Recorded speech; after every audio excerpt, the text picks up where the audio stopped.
amica Sonia per avermi sostenuta.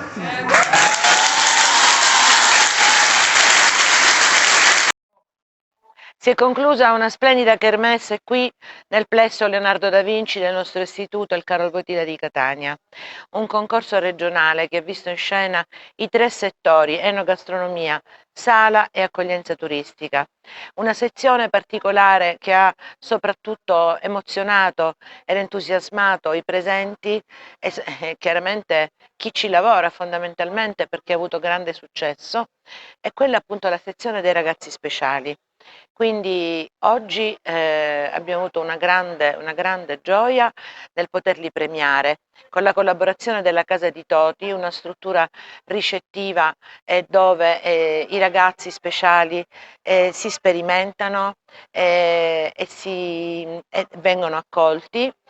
Un'esperienza che dovrebbe essere replicata dappertutto e che ha offerto come premialità degli stage formativi proprio alla Casa di Toti.